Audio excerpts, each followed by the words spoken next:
하나님께서 오늘 우리에게 주시는 말씀은 사도행전 19장 1절에서 20절입니다.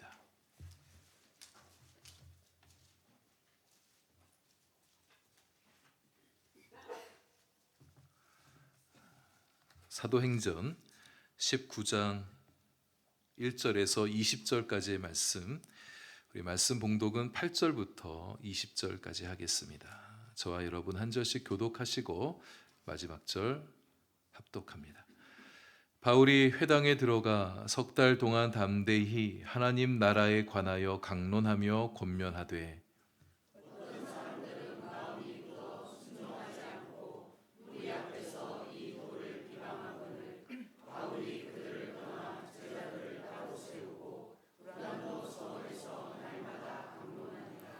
두 해 동안 이같이 하니 아시아에 사는 자는 유대인이나 헬라인이나 다 주의 말씀을 듣더라.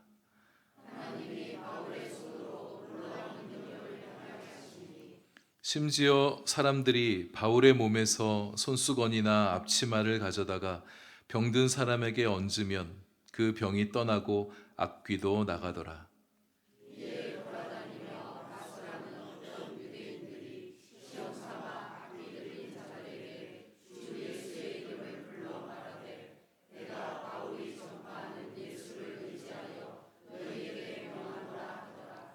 유대의 한 제사장 스게와의 7 아들도 이 일을 행하더니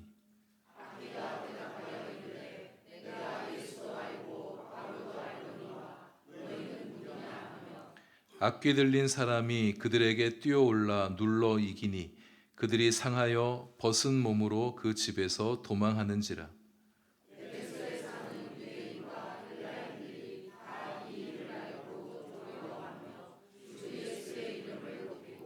믿은 사람들이 많이 와서 자복하여 행한 일을 알리며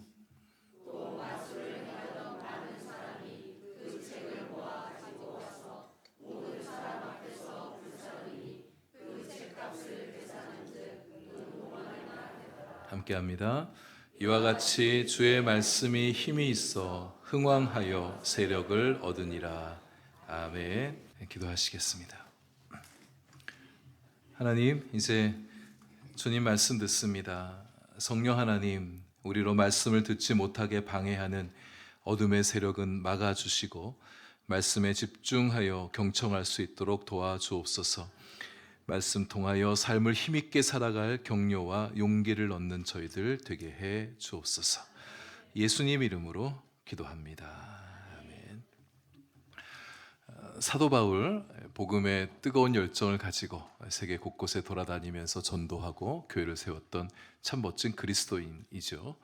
그가 가는 곳마다 놀라운 역사들이 참 많이 일어났었는데요. 그가 복음으로 영향력을 끼쳤던 도시들 가운데 우리는 에베소라는 이 도시를 좀 주목해 볼 필요가 있습니다. 에베소에서의 그의 복음 사역은 거의 절정에 이르렀다고 볼 수 있을 만큼의 그 파급력이 굉장했었는데요. 도시 전체를 진동시켰기 때문입니다. 에베소란 도시가 결코 작은 중소도시가 아니거든요. 문헌에 의하면 당시 고대 에베소의 인구를 최소 20만 명을 잡고 많이 잡으면 30만 명까지 그렇게 잡고 있습니다. 당시 로마 제국 산하에서 가장 큰 인구수를 보유하고 있던 도시가 수도 로마였는데 로마가 당시 한 100만 명가량 된다고 얘기하거든요. 당시 로마를 오늘날 메가시티인 1000명 이상의 도시인 서울에 좀 비교해 본다면 이 에베소는 부산보다 조금 작고 또 대구보다는 좀 큰 도시 정도 규모의 작지 않은 큰 도시입니다. 인구만 많은 대도시일 뿐만 아니라 문화적, 종교적으로 미치는 영향력이 큰 도시였었는데요. 세계 7대 불가사인 아르테미스 신전도 당시 그 에베소에 있었고요. 당시 비유럽권 도시 가운데 최고의 도시였다 이렇게 말해도 과언이 아닐 도시가 바로 에베소입니다. 그래서 바울도 이 도시의 중요성을 알고 다시 꼭 오겠다는 약속을 남기고 에베소를 떠났었잖아요. 다른 도시에서는 이렇게 오랫동안 머문 적도 없었습니다. 최소 2년 3개월 동안 머물면서 말씀 사역에 집중하는 모습을 보여주고 있습니다. 오랫동안 머문 만큼 영향력도 커요. 그래서 사도행전 19장을 보게 되면 이 에베소에서 바울이 끼친 영향력의 여러 가지 사건들을 쭉 이렇게 소개해주고 있는데 그 영향력은 개별 영혼들의 구원을 넘어서서 도시의 사회적으로, 문화적으로, 종교적으로, 경제적으로, 정치적으로 제반 사회의 모든 부분에 영향을 끼쳤다, 이렇게 볼 수 있습니다. 하나님 나라의 복음이 한 도시를 거룩하게 타격하게 되어지면 어떤 역사가 일어날 수 있는가를 가장 잘 보여준 사례가 바로 에베소 도시입니다. 그 놀라운 현장에 들어가 보기 전에 우리는 19장 앞부분의 이야기를 조금 살펴보고 말씀을 이어가도록 하겠습니다. 하나님의 뜻이면 돌아오겠다는 말을 남기고 갔던 바울이 다시 이제 에베소로 돌아오게 됩니다. 소위 이제 3차 선교행을 시작할 때 옛 튀르키예 지역들을 이렇게 쭉 돌면서 제자들을 만나고 믿음을 굳건하게 한 다음에 드디어 이제 에베소에 도착하게 돼요. 에베소에서 여느 도시와 마찬가지로 전도하러 다니죠. 근데 전도하다가 바울이 어떤 제자들을 만나게 됐는데, 이 제자들이 요한이 베푸는 회개의 세례는 알고 있는데 성령이 누군지를 전혀 모르고 있던 그런 제자들을 만나게 됐습니다. 요한의 세례는 죄를 고백하며 장차 오실 메시아를 맞이할 준비를 하는 회개의 세례였었죠. 그들은 그 세례를 받았어요. 예수님도 들어 믿긴 했는데 아직 예수님을 영접한 후에 옛사람은 죽고 예수님과 연합하여 새 사람이 되어지는 중생의 세례는 아직 받지 못했던 사람들이었습니다. 그래서 바울이 그들에게 예수의 이름으로 거듭남의 세례를 베풀죠. 그리고 이어서 그들의 머리에 손을 얹고 안수기도를 합니다. 성령이 임하셔요. 그러자 그들의 입에서 방언이 터지고 예언도 하게 되어지는 놀라운 능력이 임하게 됐습니다. 이렇게 해서 예수의 이름으로 세례받고 성령 세례도 받고 그들은 이제 온전한 제자가 되어 살아가게 되는 거죠. 그렇게 해서 변화된 사람들이 모두 12명쯤 됐다, 이렇게 얘기하고 있습니다. 이 이야기에서 중요한 포인트는 바울의 질문에 있습니다. 2절 말씀을 다시 보시면 우리 본문 안 읽었었죠. 2절에 너희가 믿을 때에 성령을 받았느냐? 죄를 회개하고 예수님 믿고 예수님의 제자가 살아가는 거 너무 귀한 일이죠. 참 좋은 일이죠. 그럼 뭐 다 된 것 아닌가? 예수님 믿고 구원받았으면 됐지 뭐가 더 필요하지? 이런 마음을 가질 수 있겠는데, 바울에게서 그들의 모습을 봤을 때 뭐가 중요한 게 빠져 있다는 것을 보게 됐습니다. 그게 뭐냐? 예수님 믿고 예수님 가르침 따라서 예수의 제자의 길을 걸어가는 거 좋은데 성령이 함께하지 않으면 그 신앙의 가장 중요한 핵심이 빠져 있다는 것을 보였던 거예요. 성령의 충만함과 성령의 능력으로 살아가는 제자가 되어야 그의 믿음이 온전해지고 예수님을 계속해서 신실하게 신앙할 수 있어지게 되고 예수님의 가르침을 기쁘게 받아들이면서 예수의 길도 힘있게 살아갈 수가 있게 된다는 거예요. 예수님을 믿어도 성령 충만하지 못하면 그 신앙에 힘이 없습니다. 성령의 능력에 다스림을 받지 못하면, 여러분, 성령의 임재, 성령 충만의 가장 큰 핵심은요, 성령 충만함입니다. 예수님 믿는, 성령 충만하지 못하면, 예수님의 능력에 다스림을 받지 못하면 예수님 믿는 건 믿는 거고 내 삶은 그냥 내 삶, 신앙과 삶의 이원론적인 분리가 일어나게 되어져요. 우리 신앙이 역동적이 되어지고 열정적으로 주님을 섬기며 사랑하며 살아갈 수 있는, 사역할 수 있는 힘은 성령으로부터 오는 것이에요. 그래서 믿음의 열매, 삶의 열매들을 맺으며 살아가는 데 역시 성령의 임재가 대단히 중요한 것이죠. 당시 바울이 안수했을 때 성령이 임하셨어요. 그래서 그들이 방언도 하고 예언도 했다, 그렇게 얘기합니다. 여러분들께서 기도하실 때도 성령께서 임하셔서 방언이 터진 역사가 일어나게 되길 축복합니다. 성령의 매우 귀한 선물이에요. 너무 좋은 선물이죠. 또 성령이 임하시면 말씀을 보는 눈이 열리게 됩니다. 이전까지는 말씀이 너무 어렵기만 했는데 언제부턴가 성령께서 우리 가운데 역사하시면서 말씀의 의미가 열려요. 말씀이 살아 역사하시는 능력의 말씀으로 내게 다가오기 시작합니다. 그럼 말씀을 전하고 싶어집니다. 말씀을 선포하고 싶은 능력도 함께 생기게 되는 거예요. 그런데 성령의 임재, 성령의 능력이 꼭 이렇게 방언이나 예언으로만 나타나는 게 아닙니다. 성령의 은사는 너무 다양해요. 하나님께서 우리들을 보시면서 우리 각자에게 주고 싶으신 은사는 참 다양합니다. 우리를 보시면서 그분께서 주고 싶어 하신 대로 우리에게 다양한 은사들도 주시죠. 또 성령의 능력은 성품을 달라지게 합니다. 세계관이 달라지게 하죠. 성령이 임하면 우리의 인생을 보는 관점이 달라집니다. 삶의 비전도 달라지게 돼요. 오랫동안 기도할 수도 있어지게 됩니다. 5분 기도하던 10분이면 최고로 기도 많이 하던 사람이 성령의 임재를 경험하게 되어지면 시간 가는 줄 모르고 기도할 수 있어지게 돼요. 사랑하고 싶어지고 섬기며 살고 싶어지고 말씀에 순종하고 싶은 열망도 일어나게 됩니다. 내 욕망, 내 이기심 내려놓고 내 뜻대로 살고 싶은 게 아니라 주님 뜻대로 살고 싶다. 내가 주님의 영광을 위해 살고 싶다. 이런 마음도 드는 것은 성령께서 임재하셨기 때문이에요. 성령 임재의 핵심은 아까 말씀드린 것처럼 성령의 다스림입니다. 성령께 내 마음의 자리를 내어드려야 성령께서 임하셔서 우리를 다스리기 시작하시죠. 성령 받았다고는 하는데, 성령의 은사가 나타난다고는 하는데, 신앙의 뜨거움은 있는데 성령께 나 자신을 드리지 못해서 성령께서 내 인생을 다스리지 못한다면 성령 임재의 가장 중요한 것이 빠져 있는 것이에요. 예수님 믿어도 신앙이 자라고 싶은 열망이 없습니다. 주님의 영광을 위해 살고 싶은 열망도 일어나지 않아요. 내 뜻이 있고 내 뜻과 주님의 뜻이 부딪히게 될 때 기꺼이 내 뜻을 포기하고 내가 주님의 뜻을 따라야겠다, 이런 헌신과 희생의 마음이 없다면 아직 성령께서 그 사람 다스리지 못하고 있는 겁니다. 성령께서 우리를 다스려 주시길 소망합니다.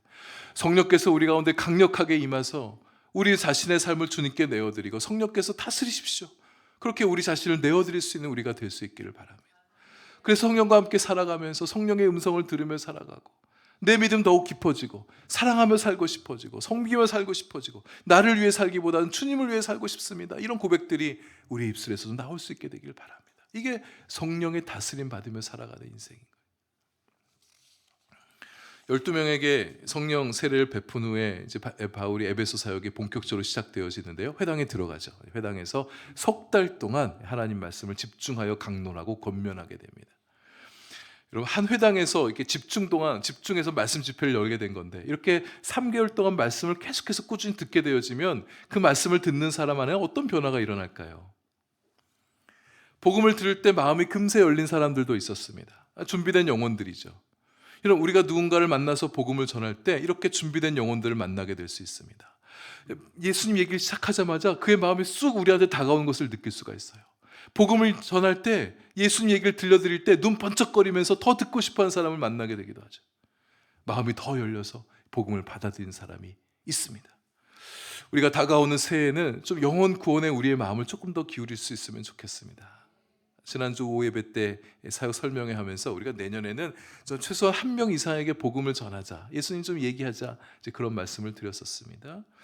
1년을 살면서 최소 1명에게 좀 예수님 이야기 진지하게 들려줄 수 있는 사람이 되어야 그리스도인이다, 이렇게 말할 수 있지 않을까요? 우리 주변에 수많은 예비된 영혼들이 있어요. 하나님께서 복음을 들려주면 마음을 열고 주님께로 나올 사람들이 있단 말입니다. 우리가 입을 열어 예수님 이야기 들려주기를 기다리는 사람이 있어요. 우리 그들에게 예수 그리스도 복음을 전할 수 있으면 좋겠어요. 하지만 아무리 복음을 전해도, 천하의 바울이 복음을 전해도 마음을 꼭꼭 닫고 있는 사람들도 있습니다. 9절이 말하죠. 어떤 사람들은 마음이 굳어 순종하지 않았다 얘기합니다. 사람들 앞에서 대놓고 바울을 비방해요. 예수 복음을 거절하고 대적합니다. 이런 사람들 앞에 복음을 전하는 게 사실 쉽지가 않죠. 우리도 이런 사람 만나게 되어져요. 근데 전하다 보면 우리 마음이 상하게 됩니다. 우리 마음에 두려운 마음이 들 수 있어. 막 공격적으로 막 날선 비판의 말을 쏟아놓는 사람 만나게 되면 우리 마음이 위축되어질 수 있어요. 근데 바울도 그런 사람들 만났었잖아요. 근데 담대히 복음을 전했다 이렇게 얘기하고 있습니다. 위축되지 않았어요. 밀리지 않았어요. 바울은 어떻게 그럴 수 있었을까요? 우리는 어떻게 하면 그렇게 될 수 있을까요? 복음에 확신이 있으면 됩니다. 내가 믿고 있는 예수 복음이 참된 구원의 진리이며 생명의 말씀이라는 확신이 있게 되어지면 우리도 담대할 수 있는 거예요. 우리 복음을 거절하는 사람 만나도 실망하지 않고 거세게 반박한 사람 만나도 담대하게 예수 복음 전할 수 있는 이유는 우리에게 확신이 있게 되어질 때, 확신 있는 사람은 담대합니다. 예수 복음으로 확신함을 가지고 담대하게 예수 복음 증거할 수 있기를 바랍니다. 허나 비방이 거세어지자 바울이 더 이상 회당에서 말씀을 전할 수가 없었어요. 보통 이렇게 되면 바울은 어떻게 했습니까? 복음을 전해서 어느 정도 열매도 거두게 됐고 또 교회도 이미 세워져서 교회가 잘 성장하고 있었을 것 같아요. 이렇게 되면 이제 그런 눈길을 돌려서 내가 에베소를 떠나 다른 도시로 이동해야겠다, 이런 마음을 가질 수 있는데, 근데 이번에 바울을 보면 에베소에 더 머물러 있기를 결심합니다. 어떤 상황이 있었을 것 같아요. 또는 하나님께서 그의 마음에 강하게 어떤 말씀을 들려주셨겠죠. 하나님께서 자신을 통해 더 하실 일이 있다는 것을 아마도 느꼈을 것입니다. 그래서 하나님 말씀에 반응한 사람들 따로 불러 모으죠. 회당에서 나와서 그들을 데리고 두란노 서원이라는 곳으로 들어갑니다. 두란노라는 것은 사람 이름인데 두란노라는 사람이 가지고 있던 어떤 건물의 한 장소를 대여해서 거기서 말씀 강론을 계속 이어갔다는 것을 말하는 거예요. 여러분, 우리도 뭔가 좀 내가 다른 일을 하고 싶어요. 그리고 다른 곳에서 좀 뭔가 새롭게 삶을 시작해보고 싶은 마음이 드는데 하나님께서 막으실 때가 있습니다. 그럴 때는 지금 내가 하고 있는 이 일을 통해서 뭔가 하실 일이 있는 거예요. 내가 지금 다른 데로 이동하지 않고 내가 지금 머무는 그곳에서 주님께서 좀 더 하고 싶은 일이 있으신 겁니다. 내가 주님을 위해서 어떤 선한 일을 기획하고 어떤 일을 준비하는데 주님께 영광이 될 만한 일임에도 불구하고 하나님께서 그 일을 막으실 때가 있어요. 그럴 때는 하나님께서 뭔가 생각이 있으신 거죠. 내가 지금 하고 있는 일을 더 지속하길 바라시는 하나님의 마음, 아직 새로운 것이 펼쳐지기에는 시간이 필요하다는 것을 우리에게 보여주시는 사인이 될 수가 있습니다. 우리가 신뢰해야 될 것은 한쪽 문이 닫히면 하나님께서 반드시 다른 문을 여신다는 사실입니다. 회당 문이 닫히자 두란노 서원의 문이 열렸습니다. 어떤 길이 막히면 다른 길을 여시는 분이세요. 근데 그렇게 여실 때는 생각했던 것 그 이상으로 문을 활짝 열어놓으시고 더 길이 넓게 열리도록 보여주시는 그런 하나님이심을 우리가 만나게 되어집니다. 그러니 우리가 뭔가 준비하고 진행하는 일이 막히게 된다고 해서 너무 실망하거나 낙심하지 마시길 바랍니다. 하나님께서 준비하시고 열어주실 새로운 문이 있는 거예요. 말씀 사역 더 하고 싶은 바울에게 회당 문이 닫혔지만 두란노 서원의 문을 열어주셔서 그곳에서 말씀 사역을 더 이어갈 수 있게 해주셨죠. 무려 2년 동안요. 매일같이 말씀 사역했다고 합니다. 2년간 행했던 꾸준한 성경 공부, 꾸준한 말씀 집중 세미나가 놀라운 일들을 만들어내는 거예요. 먼저 바울 자신의 사역에 영적인 힘이 더해졌습니다. 이 영적인 파워가 바울에게 더 강해진 것 같아요. 또 도시를 뒤흔드는 역사가 두란노 서원에서부터 시작하여서 일어나게 되는 것을 보게 됩니다. 그러니까 두란노 서원이 에베소 부흥의 진원지가 되는 거예요. 에베소 도시에서 일어났던 그 수많은 사건들, 역사들에 대해서 20절에서 성경 기자가 논평하고 있습니다. 이와 같이 주의 말씀이 힘이 있어 흥왕하여 세력을 얻으니라. 놀라운 일이 일어났어요. 우리에게 도전이 되어집니다. 여러분, 우리도 우리의 주님의 말씀에 좀 깊이 있게 묵상하고 말씀에 좀 영적인 힘을 좀 모아서 묵상하고 말씀과 함께 살아가는 우리가 된다면 우리 자신에게서도 놀라운 일이 일어나는 것을 보게 되는 거예요. 하나님께서 우리를 통해서 세상 가운데 하고 싶은 일이 많으시잖아요. 우리가 하나님 말씀으로 우리 마음을 무장시키고 말씀에 헌신되어 살아갈 때 그렇게 헌신된 우리를 통해서 세상 가운데 놀라운 역사들을 펼쳐내시는 겁니다. 말씀이 어떤 사람에게서 흥왕하면 세력을 얻으면 그 사람의 영혼의 변화와 갱신이 시작되어집니다. 그리고 그 변화된 그 한 사람을 통해서 주변 세계까지 달라지게 하는 역사가 만들어지는 거예요. 말씀의 힘은 그렇게 파급력이 있기 때문입니다. 말씀의 권세가 에베소를 뒤흔들었듯 하나님 말씀의 권세가 우리가 살아가는 방어동을 뒤흔들고 울산 동구를 흔들고 울산 전체를 흔드는 역사가 일어나게 되길 소망합니다. 나은 사람도 하나님께서 말씀으로 역사해 주시고 말씀을 우리 가정을, 우리 학교를, 우리 직장을, 우리 이웃 사회를 흔들 수 있는 힘으로 역사해 주시길 소망합니다. 두란노 서원이 마치 에베소 부흥의 진원지가 되었듯 바라기는 우리 한마음 교회가 우리가 살아가는 울산 도시를 거룩하게 뒤흔드는 영적 부흥의 공간이 되길 소망합니다. 두란노 서원이 처음부터 그렇게 될 거라고 생각했던 사람도 별로 없었을 것 같아요. 그러나 하나의 건물이었을 뿐이고 아침에는 학교로 모이고 오늘은 휴게소로 모이는 그런 장소였을 텐데 하나님께서 그 두란노 서원을 보셨죠. 왜요? 그곳에 바울이 들어갔기 때문에, 하나님 말씀을 사모한 사람들이 몰려들었기 때문에, 그곳에서 하나님 말씀이 선포되어지고 말씀이 들려지고 수많은 제자들이 말씀을 듣고 반응하고 아멘으로 화답하고 그 말씀을 묵상하고 그 말씀과 함께 살아가기로 결심하고 헌신하고 말씀에 헌신하는 그 역사들이 일어나게 되어지자 두란노 서원이 일종의 거룩한 성전이 되어버린 겁니다. 에베소 사는 사람들만 말씀 들은 게 아니었다잖아요. 10절 보니까 아시아에 살아가는 유대인들, 헬라인들이 다 말씀 들어왔다고 얘기합니다. 변화된 어마어마한 일들이 일어난 거예요. 에베소 도시를 거점으로 해서 이 소아시아 지역에 복음이 확장되어 간 것입니다. 소아시아 지역의 주요 도시들 골로새, 히에라폴리, 라오디게아 이 도시들 안에 개척된 교회들이 각 지역의 영적 부흥을 일으키는 중요한 교회들로 세워져 가게 됐던 거예요.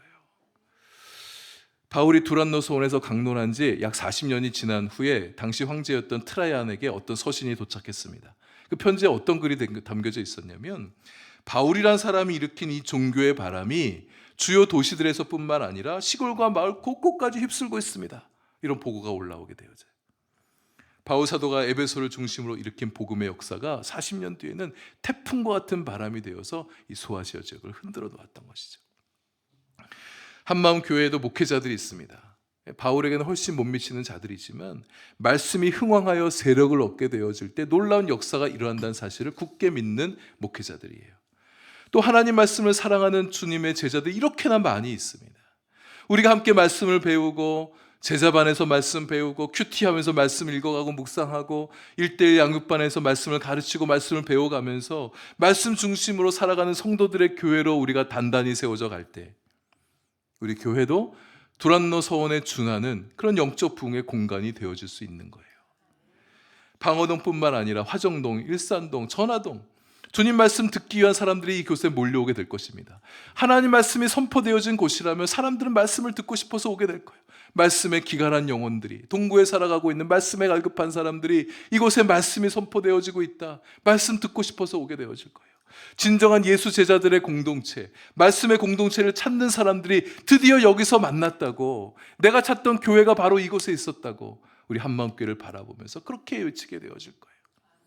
하나님께서 역사하시면 에베소에서 일어났던 일들과 같은 일들이 우리 한마음교회에서도, 울산에서도 그렇게 일어날 수 있는 겁니다. 2년간의 말씀 집중 훈련이 가져온 놀라운 변화들이 이어 소개되고 있습니다. 먼저 바울 자신에게 엄청난 영적인 힘이 탑재가 되어져요. 하나님께서 바울의 손으로 놀라운 능력을 행하신다고 얘기하죠. 치유와 신유의 역사를 펼쳐 보입니다. 근데 어느 정도의 권세였냐면 그냥 바울이 가지고 있던 손수건이나 앞치마를 가져다가 환자의 몸에 올려놔요. 그렇게만 해도 병이 떠나가고 악귀가 떠나간 역사가 일어났다고 얘기합니다. 이것은 바울이 가지고 있던 어떤 소지품이 어떤 영험한 기운이 깃들었다 이런 얘기하는 게 아니에요. 하나님께서 바울의 소지품을 통해서도 말씀의 능력, 하나님이 얼마나 능력 있는 분이신가를 나타내 보이셨다는 거예요. 바울의 소지품을 통해 나타난 이적을 보고 하나님의 능력을 바라보고 하나님 말씀을 듣고 싶은 마음들이 그곳 살아가는 도시 시민들에게 일어나게 했다는 거예요. 우리도 마찬가지예요. 우리가 기적들을 보게 되어질 때 기적에만 관심 갖는 거 아닙니다. 기적을 행하신 그 하나님을 바라봐야 되는 거예요. 그리고 그분이 하신 말씀을 들으려고 해야 됩니다. 그것이 하나님께서 우리 가운데 기적을 보이시는 이유예요. 바울에 대한 소문이 많이 퍼져갔을 텐데요. 13절 이하에서 한 재미있는 에피소드를 소개해주고 있죠.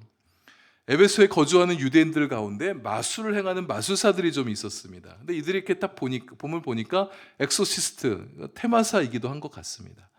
이들이 바울이 악귀를 쫓아낸 것을 보면서 야, 이 바울이 이게 보통 사람이 아니구나 그것을 느끼게 됐어요. 그래도 가만히 지켜보니까 바울이 축사할 때 당시 마술사들께 주문을 외치면서 이렇게 귀신 축사하는 일들이 있었대는데 예수 이름을 거론하면서 축사하는 것을 보게 됐어요. 그래서 그 모습을 보고 귀신이 쫓겨난 것을 보니까 자기들도 따라서 그렇게 얘기하잖아요. 바울이 전파하는 예수의 이름을 명한다 이렇게 얘기하잖아요. 그렇게 했더니 귀신들이 쫓겨난 일들이 있었던 것 같습니다. 오늘 본문에 그 결과는 얘기하고 있지 않지만 예수 이름의 위력이 이 마술사들을 통해서 나타난 것으로 보여집니다. 마술사들이 행했던 그 일을 옆에서 본 사람이 있었어요. 아무 일도 일어나지 않았으면 따라한 사람이 없었을 텐데 유대인 제사장 스게와의 7 아들이 그걸 보고서 자기들도 따라하고 싶은 마음이 들었습니다. 근데 이 엑소시스트 마술사들은 어느 정도 예수 이름의 권세에 대한 믿음이 있었던 것 같아요. 근데 이 사람들은 그런 믿음이 없이 그냥 흉내만 내는 거였었습니다. 어설프게 흉내내다가 어떤 일이 났습니까? 악귀들이 벌떡 일어나서 자기를 덮쳐버리게 되는, 그래서 벗은 몸으로 나 살려라 하고 도망치게 됐다, 이런 기록이 나와 있지 않습니까? 악귀가 조롱합니다. 내가 예수도 알고 바울도 아는데 도대체 넌 누구냐?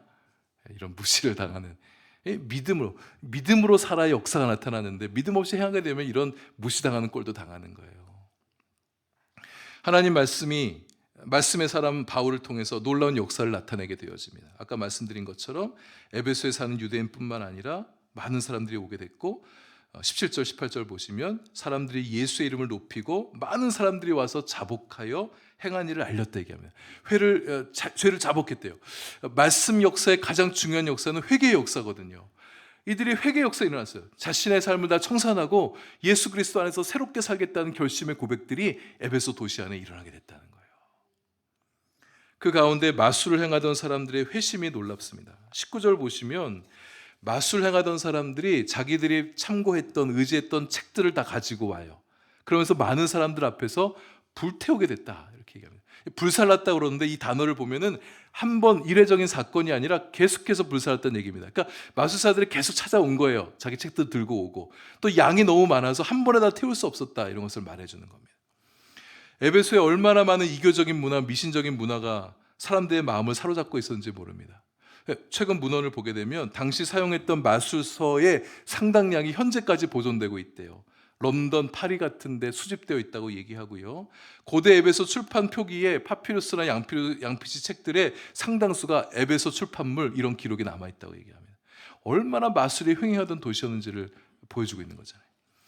당시 불태운 책값이 은 5만이라고 얘기합니다. 이게 얼마나 되는 양일까? 은 5만 드라크마, 당시 은화 1 드라크마가 평균 노동자의 하루 품삯에 해당된다고 합니다. 은 5만 드라크라면 한 노동자가 5만 일 동안 일해서 받는 품삯을 얘기하게 되죠. 매일같이 하루도 쉬지 않고 일하게 되면 137년을 일해야 받을 수 있는 품삯이 되어집니다. 돈 하루 임금을 10만 원으로 계산하면 50억쯤 되어지는 돈입니다. 제가 혹시 틀릴까 싶어서 계산기 막 두드려봐서 계산해봤어요. 50억이면 책 하나 2만 원씩 계산하면은 25만 권이 됩니다. 근데 책이 워낙 귀한 시대니까 2만 원짜리 책은 없었을 것 같아요. 한 10만 원씩 치게 되어지면 5만 권이 되어져요. 책이 워낙 귀하다. 마술책? 이거 되게 귀할 것 같아요. 10만 원도 아니고 100만 원씩 친다 하더라도 5천 권이 되어집니다. 이게 좀 과장됐다 하더라도 어쨌든 어마어마한 양들의 책들이 예수 복음 앞에 굴복되어지는, 예수 복음 앞에 엎드려지면서 책이 불태워지는 그런 역사가 일어나게 된 거예요. 그런 일이 일어날 수 있었던 것은 주의 말씀이 힘이 있어 흥왕하여 세력을 얻었기 때문이다.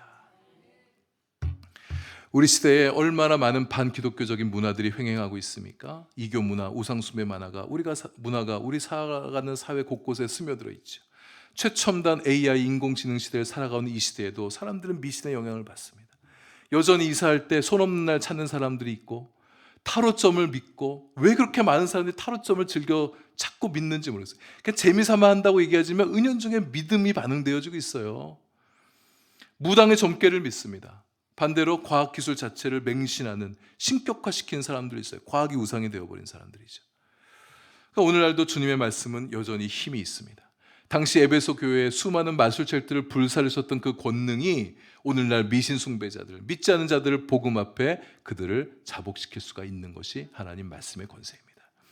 두란노 서원발 말씀의 역사가 에베소를 뒤집어 놓았듯이 오늘날 우리가 살아가는 도시에도 하나님 말씀이 역사하게 되어지면 믿지 않는 사람들이 주 앞에 나와 그들이 예배자로 서게 되는 역사가 일어나게 될 것이에요.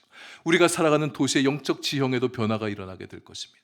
우리 시대에 다시금 사도행전의 역사가, 복음이 흥왕하여 세력을 얻는 역사가 다시금 일어나게 되기를 소망합니다. 하나님은 옛날 에베소에서 한때 말씀이 흥왕하여 세력을 얻어서 마술사들을 굴복시킨 것으로만 만족하지 않으실 거예요. 중세시대 수많은 교회를 세우셔서 이교도 문화를 기독교 문명으로 바꿔놓은 것으로 다 했다 그렇게 여기지 않으실 것입니다. 16세기 종교개혁이 일어나고 17세기, 18세기 독일에서 경건주의 운동이 일어나고 19세기 미국과 영국에서 신앙 부흥이 일어난 것으로 다 됐다고 여기지 아니하시고 20세기 초반에 한반도 평양에서 일어났던 회개 부흥 운동만으로 다 됐다고 여기지 아니하실 거예요. 왜냐하면 오늘날도 여전히 악이 횡행하고 있고 여전히 우상 숭배자들이 있고 여전히 미신에 사로잡혀 살아가는 사람들이 있기 때문에 그들이 예수님 만나서 그 모든 우상을 내어버리고 주 예수 발 앞에 굴복하게 되어지는 일이, 주 앞에 엎드린 일이 여전히 일어나기를 바라시는 주님이시기 때문입니다. 주님 알지 못해 수없이 죽어가는 수많은 영혼들, 그들이 영적 죽음 가운데 고통 속에 신음하고 있는 것, 죽어가는 그 모습을 안타까이 여기실 우리 주님이신 것이죠. 우리 하나님은 주님 나라 완전히 도래할 때까지 주님 말씀이 계속해서 곳곳에서 흥왕하여 세력을 얻어 수많은 영혼들이 회심하게 되어지고 도시를 둘러싸고 있는 우상들이 파해지는 역사들이 일어난 것을 보고 싶어 하십니다. 우리가 소망하면 좋겠어요. 두란노 서원에서 일어났던 말씀의 강론이 우리 한마음교회에서도 일어나고 우리 교회뿐만 아니라 주님의 이름으로 세워진 모든 교회들 안에서 좀 말씀이 힘있게 역사하게 되어지고 에베소에서 일어났던 그 도시의 부흥의 역사가 우리가 살아가는 울산 땅에서도 일어나게 되기를 소망합니다. 힘이 있는 주의 말씀이 먼저는 우리 각 사람의 영혼을 갱신할 수 있기를 바랍니다. 여러분, 우리 자신의 인생이 좀 주님 말씀 앞에 달라지는 역사가 일어나면 좋겠어요. 그냥 살아가는 인생이 아니라, 그냥 일주일에 한 번 교회 나와서 신앙생활하는 것도 참 귀하지만 그냥 주중에는 그냥 그렇게 살아가는 게 아니라 주의 말씀이 우리의 심령을 좀 강하게 흔들어 놓고 우리의 믿음이 좀 더 자라가고 말씀에 다스림 받으면서 나도 주님을 위해 살겠다, 주님 영광 위해 살겠다는 그런 고백이 터져 나오게 되는 우리 한마음교회 성도님들 되시면 좋겠습니다.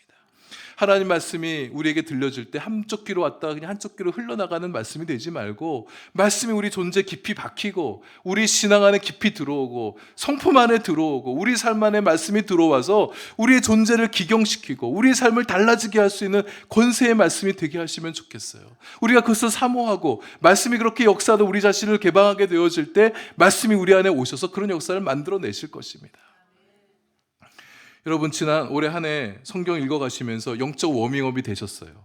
성경이 어떤 책인지 아셨습니다. 성경의 은혜와 감동도 위력도 약간 맛보셨을 것 같아요. 이제는 주의 말씀이 세력을 얻어서 본격적으로 내 인생 가운데 역사하는 말씀이 되게 하시면 좋겠습니다. 우리가 성경 말씀을 정보로 알기 위해서 읽은 거 아니잖아요. 내 삶을 변화시키는 말씀, 나의 신앙을 일으키는 말씀을 우리가 말씀을 읽어가는 것 아닙니까?